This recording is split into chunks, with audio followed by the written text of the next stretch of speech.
Hello friends, Clage back, another Punishing Grey Raven video today, and late last night we had our very first of the new Dev Comm series from the PGR devs themselves, and as mentioned prior, I want to talk a little bit about what got revealed and what's coming down the pipe, and just give you my general thoughts and reactions to what they had on tap for us. So, my first overall thoughts is this kind of feels like a truncated version of our bigger anniversary, half anniversary preview streams we would get, where they would create PNG tubers of the PGR cast, have the official voice actors come in and talk about what's coming in the next patch. Usually it's an anniversary patch, so it has a lot to it, and just kind of make a big show out of it.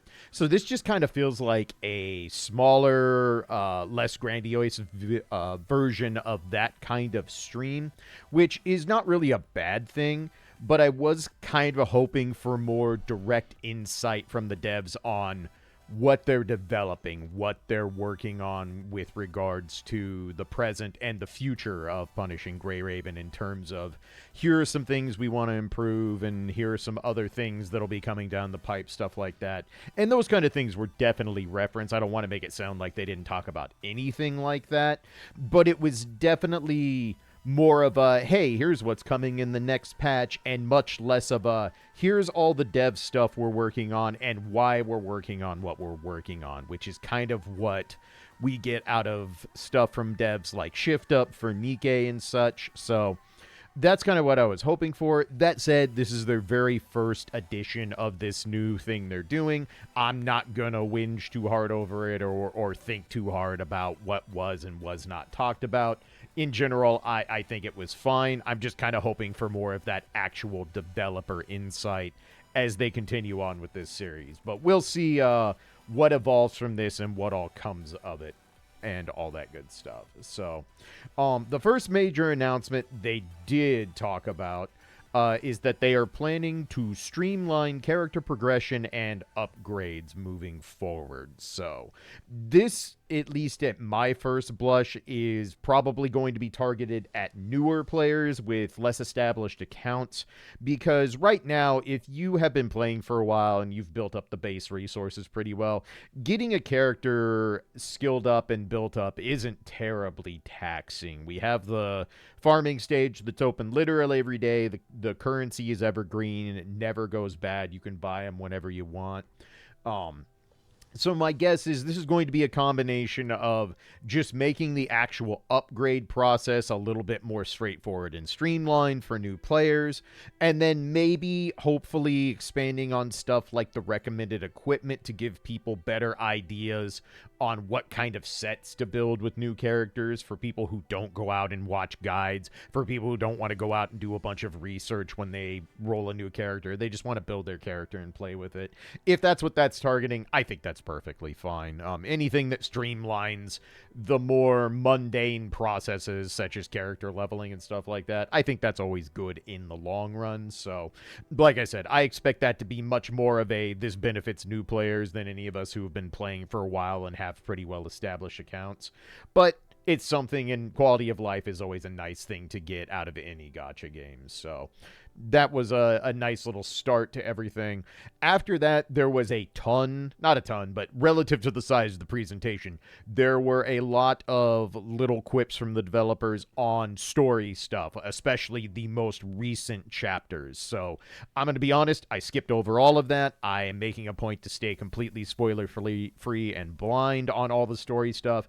I don't want to accidentally learn something or have any input or feedback from anyone, regardless of who it is, on the latest story stuff, so that I can continue using the methodology I've established for myself that I want to use to make the lore series. So all of the story stuff I skipped right over. I just didn't want to accidentally get spoiled on anything, even though I'm sure they're not going to do, any major plot spoilers, but talking about what's coming up with the story in and of itself is stuff I don't know about. So I went ahead, kept myself completely blind on that. So I don't really have anything to say regarding the story information they gave out.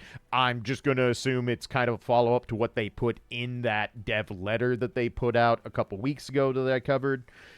I suspect it's just more of, hey, here's what's coming in the story, and here's how we're going to improve and try to get things back on track, because we didn't feel like we've done very well with the latest story chapters. So can't really comment too hard on any of that, but I did know it was in there.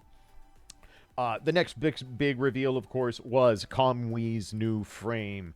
Kamui will be coming out as a firebreaker with the plasma beam elemental effect attached. This effectively means he's going to replace Uncle, most likely. I'm not going to put my foot in my mouth this time, because this is where you're going to be able to flash forward to the guide, and I'm going to be telling you to build a fire team with both Unk and Kamui, because that's just how it's going to work out. Obviously, once I get test server access and can really dig in on how Kamui works and how his frame's going to work and all that good stuff, I'll do a full guide and all that good stuff that you would expect on that.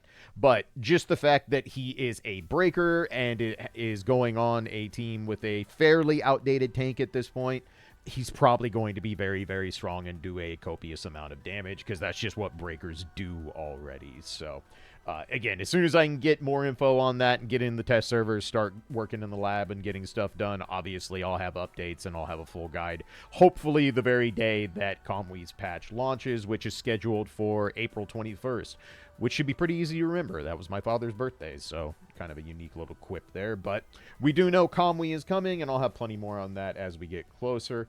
After that, we did get told there is a new roguelike mode coming, so it's going to be called Shrouded Requiem. I didn't really pay too much attention on what characters are going to be focused on, because these roguelike modes do tend to end up involving the story at least tangentially in some form or another.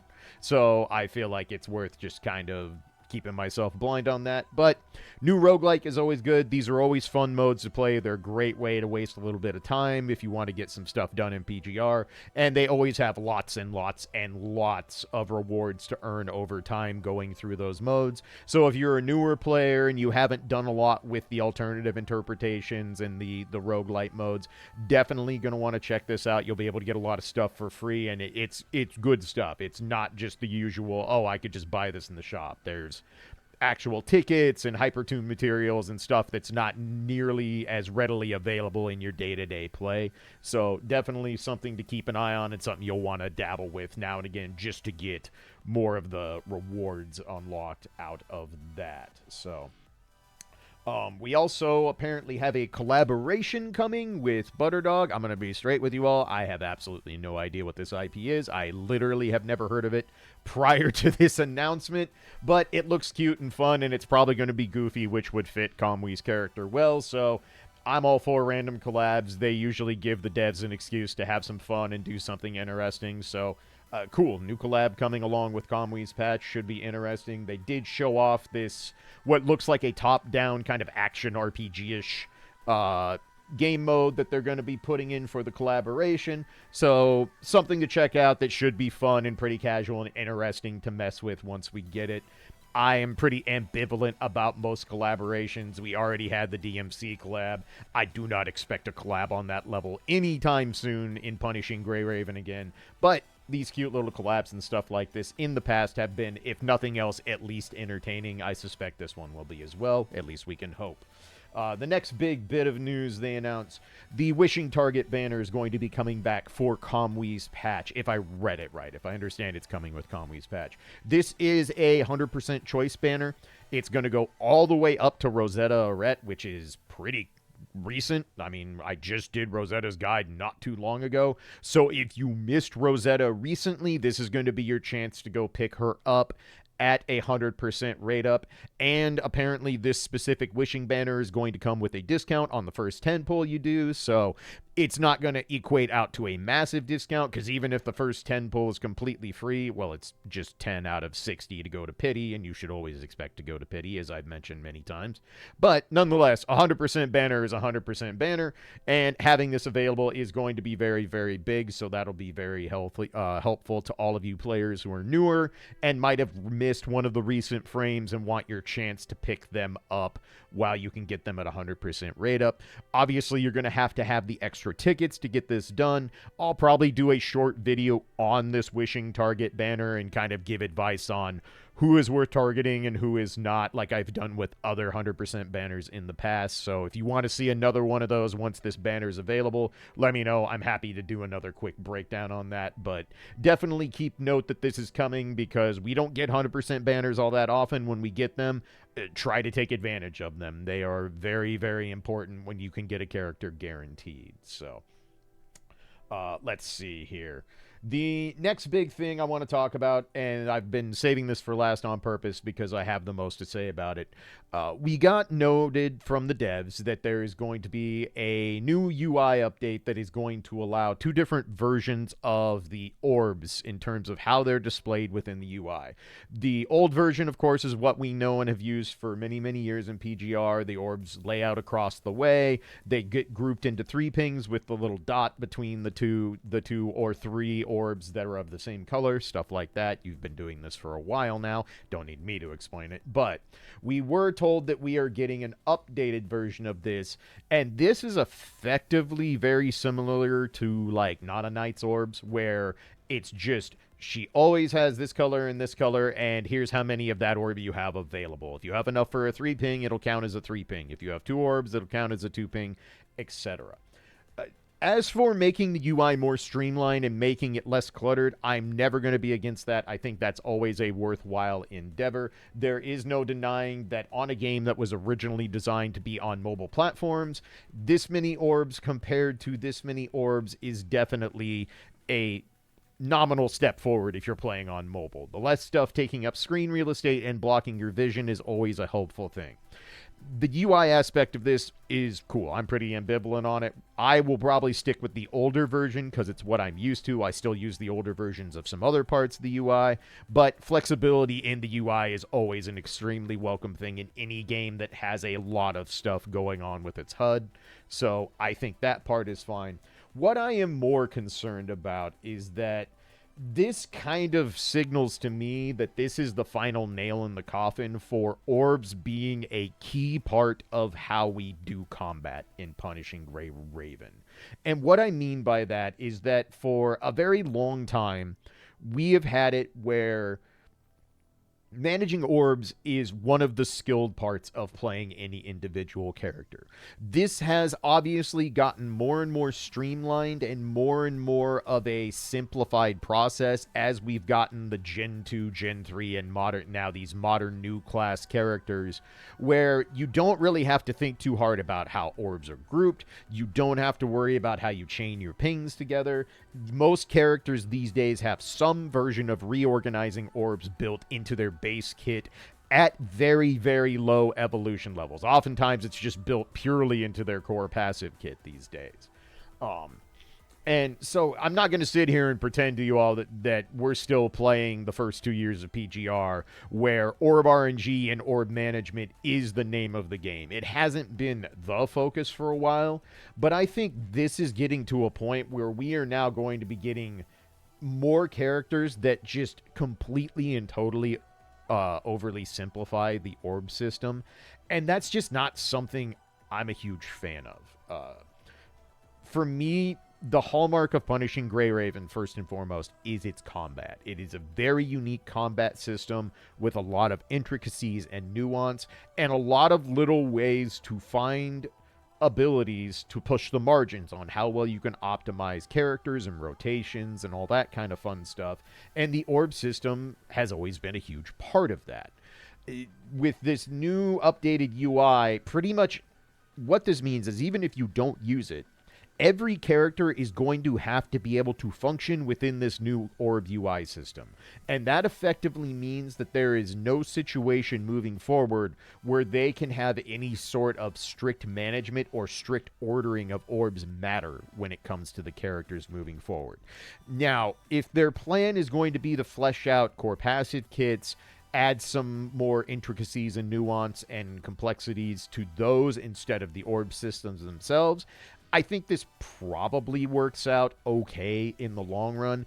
And I think for a lot of newer players, this is just going to be a very welcome thing. I think a lot of people who started with the global sync or later are going to look at this and go, oh, thank God this is going to simplify learning a character and I don't have to be staring at the orb bar all the time to make sure I have what I need to do the thing.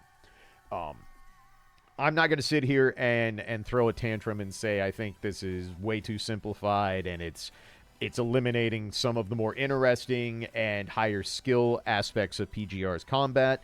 But as an older player, it's something I appreciated. I really did, you know, value the fact that you had to intimately understand your character's orbs and sequences to get the most out of them. Playing a character like Chushukra, for example, you really had to understand how and where to manage your orbs to get the most out of it, because you would either end up using too many orbs or not getting to her core passives quickly enough to set up the kind of rotations you want. There are a lot of neat little shortcuts and hyper optimizations with that character, and I think having those is good. I think being able to have the floor of a character be very manageable even for new unestablished players or players who maybe are not super in tune with high APM action games is important. Having a base level easy to use floor on characters for these type of games I think is good. I think it's also good when the potential ceiling is very, very high with multiple layers that you can go through to reach said ceiling. And simplifying down the orb system to fit within this new UI, I think is going to make that ceiling not feel as high and as vaunted as it was before, because there's just not going to be the ability to make it that complex. And I am very curious how a lot of you feel. I know a lot of people who watch the channel regularly are newer players, global sync players. Does this matter to you? Are you much more happy to just have orbs not really be a complex part of PGR's combat at all moving forward? Would you rather see more nuance with the orbs? I'm genuinely curious how you all think about this. I'm, again, trying not to be too biased with being a veteran player of this game now. I've been playing for quite a while. I have lived within both versions of the orb systems. This is just my personal thought, and I do have some worry that this is going to lead to frames being just way too simplified moving forward.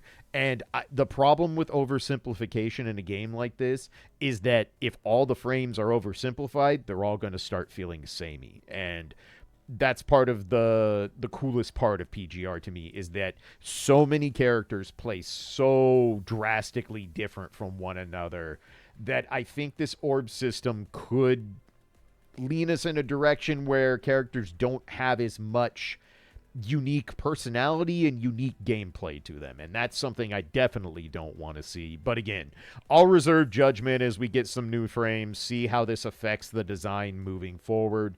But I would be lying if I said I'm not at least somewhat skeptical and nervous about this change. But I am willing to be proven wrong. I'm willing to just be, well, I'm just being an old player being an old player. But let me know how you feel. How do you approach the current orb system? Do you want it more simplified, or would you like managing the orbs to be a consistent aspect of the frames you're playing? Let me know in the comments. I'm genuinely curious. One last thing before they signed off, and I saved it for last because I want to do something positive. My girl Han Ying is getting a character leap. I am very, very, very, very happy about this because, as you all know, Han Ying is my favorite character to play right now currently in the game. I love her design. I love the way she fights. And the good news is that since Han Ying has had the Ultima Slash elemental effect from the get-go, this is not going to be purely an elemental effect leap. This is a leap that's going to come with quality of life and increased, power and stability for the character. I expect this to be more in line with stuff like Watanabe's leap. Obviously, Watanabe's leap introduced his dark flow effects, but it also greatly made his kit more user-friendly and a lot more streamlined. I know this sounds counterproductive compared to the argument I just made about the orb system becoming too simplified. Leaps often do somewhat simplify a character, but leaps also tend to do it on characters that have a level of clunk or jankiness to them that sometimes can be a real hurdle for even established players to get over.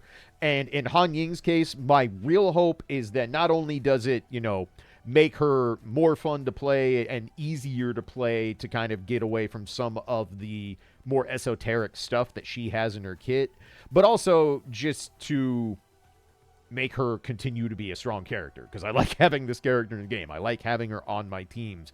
But my hope is that maybe they're going to do stuff that will eliminate some of the finicky nature of this character, especially if it can do it by making her needing SS3 as kind of a baseline not be a thing anymore. If they alter her kit enough with this leap, maybe we get to a point where deploying an SS Han Ying actually doesn't feel really, really terrible to play, because a lot of you have come in the comments anytime I talk about either the physical team or the Ultima Slash team going, should I even build Han Ying? I'm only going to be able to get her double S, etc. And most of the time I have to be like, I want to tell you yes, but I would be doing that in bad faith because, well, for a while, it looked like we were probably getting close to her being replaced. With this leap, we probably get at least a few more patches of her being meta, and I suspect even when we get a new physical tank, she'll probably remain on the Ultima Slash team for a little bit longer than that.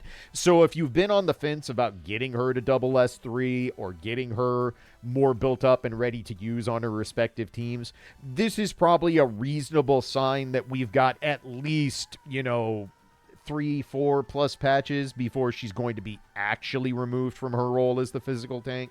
So something to think about moving forward. If nothing else, leaps are effectively free. It's not hard to get the materials to do them, and you'll be getting a much better version of the character as long as the leap isn't a total dud. And they've been pretty good about not having leaps be duds ever since the elemental effects system got more streamlined and more consistent with characters launching with elemental effects. Now leaps can be much more about bringing characters up to parity and giving them, more user-friendly gameplay as opposed to, oh, we just got to shove an elemental effect on this character because we didn't do it at launch. That's not really a thing they have to worry about anymore. So definitely looking forward to that leap and looking forward to what kind of new tricks Han Ying gets up her sleeves. So, but that pretty much covers everything they went over in this first Dev Comm video.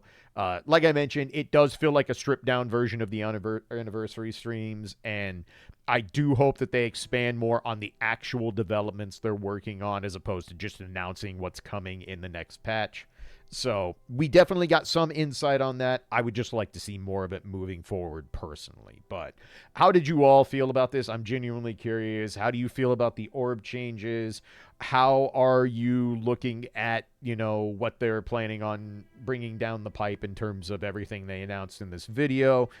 It's clear that we're moving into a very new era of PGR. 2026 is very much a year of change and evolution for this game so far, and nothing that they showed in this or nothing that they've hinted at in the future gives me any reason to believe that's not going to continue throughout the rest of the year and beyond. So I'm genuinely curious what you all think about this. Again, I'm a veteran player, so I have a skewed viewpoint on changes to the general combat design and the design of how the frames play. So I'm trying not to let my personal biases influence too much on a single, first-time run of a new series like this.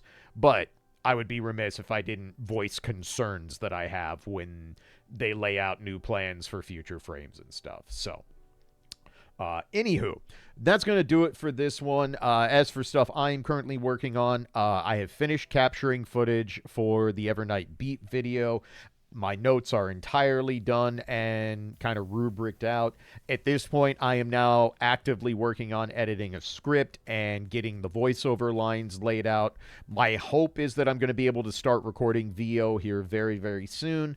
And with any luck and ability to utilize what free time I have right now, I am hoping to have that video out before Kamui's patch. We'll see what happens. It's going to depend on how early I get test server access, how complex Kamui is, and how many hours I'm going to have to put in to getting testing done with him. And I'm also in the middle of getting ready to debut my new VTuber model over on my stream. I'm getting a new model for the first time since my very first model. There's a lot of prep going into that, so I'm really busy right now, but I am going to be continuing to get the videos out as you'd expect. I'm going to have previews of the next patch, obviously Kamui's guide, and there's a couple topics I want to talk about before Nervatia's patch ends, so plenty more videos coming down the pipe, and I will have the Evernight Beat video out as soon as I realistically can. I'm never going to rush the lore videos. If it takes me a long time to get one out, but to get it out right, that's what I'm going to, work towards every single time. But as always, I appreciate y'all's patience and all the feedback and support. Let me know how you feel about the first Dev Comm video, and what are you looking forward to with Kamui's patch? Want to know how you feel and what you're expecting out of this. So, as always, if you want to do all the YouTube garbage, like, comment, subscribe, it's always appreciated. It's never necessary. And for now, I am going to get back to scripting and editing voiceover lines and continue getting ready to hopefully have part 2 of the lore series out. So, y'all take care, be good to each other, and I'll catch you in the next one. Peace for now.